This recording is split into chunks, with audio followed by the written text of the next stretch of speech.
거의 20개월에 가까운 기간 조정이 지속되고 있습니다. 자, 그러다 보니까 주식 시장이 반등하더라도 신뢰를 갖지 못하고요. 그리고 자, 2월 들어서 주식 시장이 오르락 내리락 방향을 잡지 못하고 급등락이 반복이 되면서 혼란스러운 흐름이 나타나고 있죠. 자, 이렇게 주식 시장이 기간 조정이 길어지고 그리고 혼란스러운 분위기가 지속이 되게 되면요, 개인 투자자 분들은 단기 투자 성향이 매우 커지게 됩니다. 자, 그러면 어떤 문제가 발생하느냐? 자, 오늘 증시 토크에서 이 점에 대해서 이야기를 드리겠습니다. 구독, 좋아요, 알림 설정과 함께 오늘 제가 드리는 이야기 진지하게 함께 하시기 바라겠습니다. 자, 조정장이 길어지게 되면 앞서 언급드릴 때 단기 투자 성향이 커진다라는 이야기를 드렸잖아요. 왜 이런 현상이 나타나느냐? 여기에는 생각보다 쉬운 메커니즘이 숨겨져 있습니다. 자, 우리가 상승장일 때를 먼저 생각을 해보도록 할게요. 상승장일 때는 어때요? 자, 주변에 보게 되면 수익을 내는 투자자들이 은근히 많아지게 되죠. 그리고 이 투자자들은 상승장일 때 그냥 어리버리 있었는데 보유했더니 대박 수익이 났어 하는 분들이 많이 계십니다. 자, 그런데 어떤 투자자가 열심히 매매를 한 거예요. 상승장이니까 조금씩 수익을 꾸준히 낸 것 같은데 내 친구 아무개는 그냥 어떤 종목 가지고 있었더니 야, 이게 뭐 1루타, 2루타, 3루타 홈런. 야, 나는 열심히 매매해가지고 요만큼씩 좁쌀만한 거 주었는데 이건 투자가 아니었구나 하면서 상승장일 때는 장기 보유하겠다. 주식 투자는 역시 장기 보유야. 이런 투자자들이 늘어납니다. 자, 그런데요, 반대로 조종장이 길어지게 되면요, 이게 횡보 형태로 조종장이 길어지든 아니면 가격 조정이 깊게 발생하는 이러한 형태가 되었든 조종장이 길어지게 되면 투자자들 사이에서 이런 모습들을 보게 돼요. 나는 지난번 상승장일 때 장기 보유하기로 마음먹었는데 이 장기 보유했더니 손실이 커. 그런데 내 친구 아무개는 단타 투자를 해서 뭐 이렇게 꺾이기 전에 탁 팔았더니 이번 폭락장을 피했네. 혹은 증권사마다 투자대회 있잖아요. 투자대회를 봤더니 투자의 대가 아무개씨 1등한 아무개씨를 봤더니 단타 투자로 해서 하루에 몇십 번씩 매매를 해서 수익을 엄청나게 만들었더라. 이런 모습을 보게 됩니다. 자연스럽게 하락장과 조정장에서는요, 단타 투자자들이 늘어나게 됩니다. 그도 그럴 것이 왠지 리스크 관리가 완벽하게 된 것 같고, 이렇게 하락할 때 탁 팔았대잖아요, 친구가.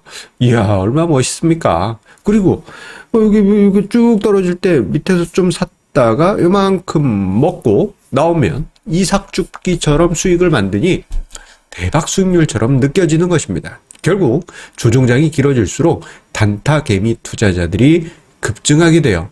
자, 이러한 형태는 과거 조종장에서 자주 반복되었던 현상입니다. 제가 봤던 친구들 그리고 지인들 모습을 보게 되면요, 과거 1999년 IT 버블 등시 이때 폭등장 엄청났잖아요. 이때는 사람들이 장기 투자가 따봉이라고 생각합니다. 왜? 미국의 투자의 대가 워런 버핏 씨, 아무개 씨, 피터 린치 씨, 등등, 투자의 대가들이 말씀하실 때 장기 투자해야 된다.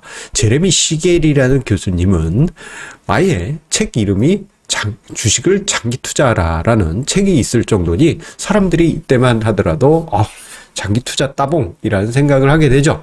그런데 2000년 IT 버블이 붕괴될 때 사람들이 치명적인 손실을 입고 그리고 그 이후 수년간 급등락 속에 기간 조정이 길어지면서 단타가 오히려 안전해 보이고, 그때 당시엔 또 지금의 SK 하이닉스, 예전 하이닉스를 하루에도 몇십 번씩 매매하는 스캘퍼 분들이 많았어요.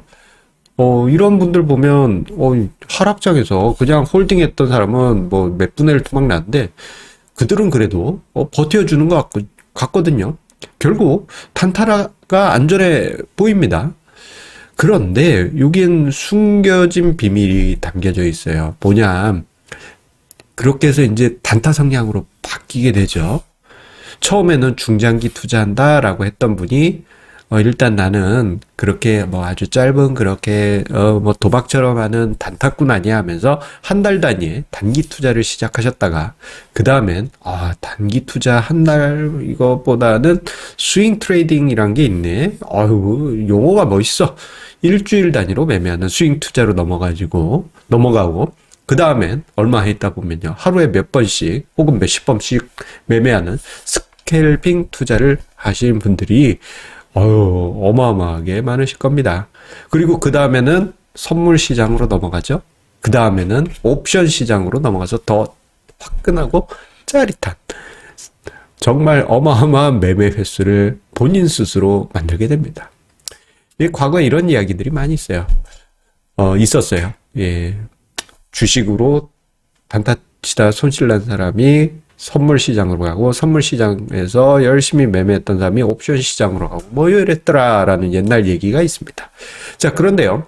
개인 투자자 중 대부분은요. 손실을 경험하는데 특히 단기 투자 성향이 강한 투자자 중에는 거의 90%는 손실이라는 증권가의 일종의 전설의 고향, 전설의 고향이 있습니다. 대부분 다 손해본다. 뭐 그런 얘기죠. 그도 그럴 것이, 단기 투자의 영역에서는요, 거의 대부분, 모멘텀 플레이가 대부분이죠. 모멘텀 플레이가 대부분이에요.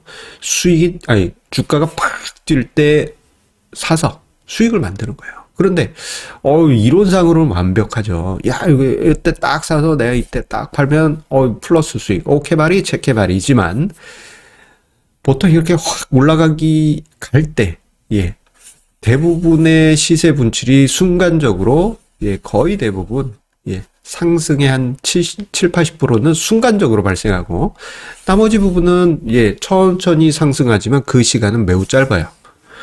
매우 길어요. 문제 뭐냐? 개인 투자자분들이 단기 투자에서 수익이 발생한다 하더라도, 요 몸뚱아리 전체를 수익 보기보다는, 조금, 요만큼 보시거나, 아니면 가지고 있다가 조금 올랐네 하면서 요만큼 팔거나, 이런 경우가 대부분이에요. 그러면 수익 봤으면 됐지, 라고 생각하실 수 있지만, 그렇지 못한 경우가 대부분이고요. 이만큼의 수익이 났다 하더라도, 그 거래 비용 문제라는 게 있습니다. 자, 우리가 거래 비용 하면요. 직접적인 거래 비용이 있고 간접적인 거래 비용이 있어요. 직접적인 거래 비용은 우리가 쉽게 생각할 수 있는 뭐 거래세, 수수료 등이 있겠죠. 이렇게 얘기하니까 무슨 자격증 시험 같네요. 그건 아닙니다. 여러분들 다 아시는 얘기예요. 간접적인 비용이라고 하면은 매매할 때 가격 차, 스프레드라고 하죠. 내가 10,000원에 사고 싶었는데 그 가격에 호가가 없어서 1,500원에 샀네. 이런 것도 다 일종의 비용입니다. 그리고 내가 매매할 때 내 수량이 많다 보니 가격을 올리거나 내리는 거, 가격 충격, 이걸 마켓 임팩트 코스트라고 하는데 이 또한 간접적인 비용에 해당합니다. 만약에요, 우리가 이 직간접적인 비용이 1회 매매에 0.5%포인트라고 생각해 볼게요. 근데 어떤 투자자가 하루에 한 번씩 매매했어요. 240일, 1년을 매매했다 한다면 어떻게 될까요? 1년의 비용이 이거 제법 크네. 120%포인트? 이거 제가 제대로 계산한 거 맞나 모르겠네요. 엄청나죠? 엄청납니다. 아찔합니다. 아찔해. 하루에 한 번씩 열심히 매매하면 뭐 거래 비용 낮춰서 하신 분도 계시겠지만 뭐 증권거래세와 같은 고정 비용, 수수료, 스프레드 등등 감안하면은 현실적으로 수익 내기가 힘들죠. 결국 단기 투자로 수익을 만드는 투자자는 전체 투자자의 1%에 불과합니다. 자, 그런데 우리 개인 투자자분들이 시장이 지지부진할수록 단기 투자 성향이 높아지게 되잖아요. 결국 수익을 만들기가 힘들어요. 여기에 더해서 여러분들 얼마 전에 챗 GPT가 이제 오픈되고 많은 사람들이 충격에 빠졌습니다. 작년 연말에 제가 챗 GPT가 막 사람들 사이에서 막 떠오르기 전에 좀 그래도 저는 빨리 접했어요. 그때 충격이 어마어마했습니다. 와, 야, 이 2016년에 알파고하고는 잽도 안 되네. 야, 이건 뭐 어떻게 이런 일이 충격 그 자체였어요. 제가 1995년인가? 그때 처음 월드와이드 처음 접했거든요. 96년이었나? 아무튼 4반세기 전에.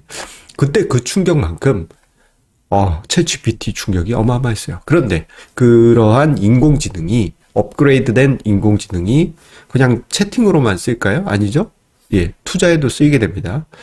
특히 인공지능이 들어간 그 트레이딩은 단기 투자, 초단기 투자로 갈수록 많이 쓰이게 될 거예요. 이전부터 해서 HFT라고 해서 고빈도 거래라는 것이 있거든요. 프로그램 코드로 해서 매매가 작동이 되는 것인데 뭔가 시장에 틈이 있으면 HFT가 작동하는 것이죠. 그런데 이조차도 뭐 금융회사들끼리 라이벌이 돼가지고 그 틈을 파헤치고 들어가는 게 서로가 경쟁이었습니다. 고래들끼리 싸우는 거죠.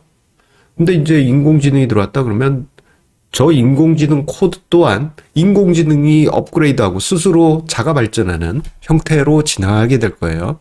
그런데 이런 고래 속에서 인간 투자자께서, 휴먼께서 나는 단기 투자로 수익을 만들 거야 라고 했다가는 오히려 먹잇감이 될 가능성이 큽니다.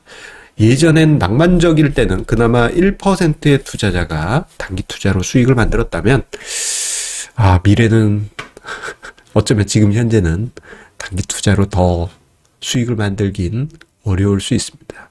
오히려 어떻게 투자해야 될까요? 정리를 해드리겠습니다. 여러분들 단기 투자 쪽으로 들어가지 마시고요. 좀 중장기 투자 방법으로 시야를 넓히시기 바라겠습니다. 그래야지만 시장에서 생존합니다.